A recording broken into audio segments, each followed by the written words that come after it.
सध्या आपण हे दृश्य पाहतोय गणेश गल्लीच्या राजाची आहेत। बाप्पा आता निघालेले आहेत मिरवणुकीमध्ये।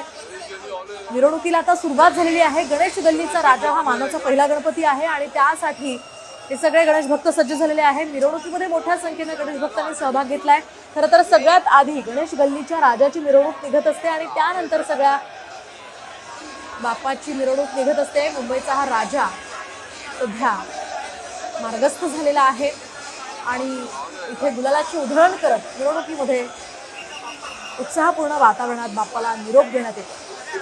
खरं तर आणि दुःखद भावना सुद्धा या सगळ्या मित्रमंडळाच्या कार्यकर्त्यांच्या आहे। गेल्या 10 दिवसांपासून त्यांनी बाप्पाची मनोभावे सेवा केली।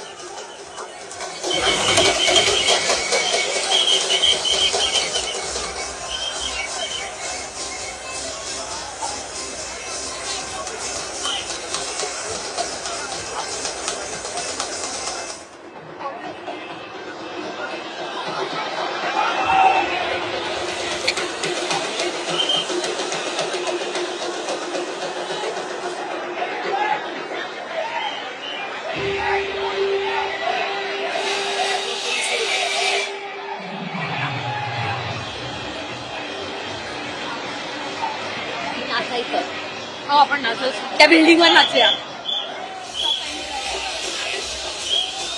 आपण पाहतोय इथे सगळे नाचत गात बाप्पाचं मिरवणुकीमध्ये त्याला निरोप देत आहे। 10 दिवसांच्या मनोभावे सेवेनंतर आता बाप्पाला निरोप देण्यात येतो।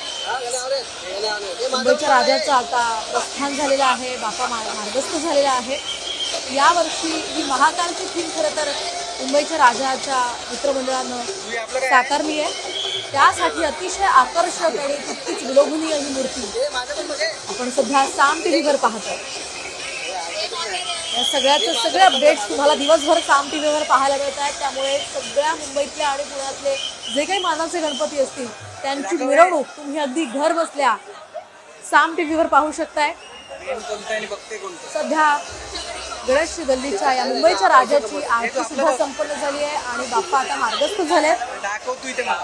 अगदी दिवसभर ही मिरवणूक खरं तर चालत असते। दिवसभर अगदी न थकता हे सगळे गणेश भक्त या मिरवणुकीमध्ये सहभाग घेत असतात। ढोल ताशाच्या गजरात गुलालाची उधळण करत बाप्पाला मनोभावे जड अंतःकरणानं खरं तर निरोप देण्यात येत असतो आणि त्यासाठीच हे सगळे गणेश भक्त आता सज्ज झालेले आहेत। शिवाय प्रशासन सुद्धा सज्ज झालेलं आहे आणि आता बाप्पा निघालेले आहेत, मार्गस्थ झालेले आहेत। त्याचीच ही थेट दृश्य आपण सध्या साम टीव्हीवर पाहू शकतो। गणपती बाप्पा मोरयाच्या जयघोषात बाप्पाला निरोप देण्यात येतोय। मुंबईच्या राजाचं दरवर्षी अशाच पद्धतीनं मनोभावे स्वागत सेवा केली जाते।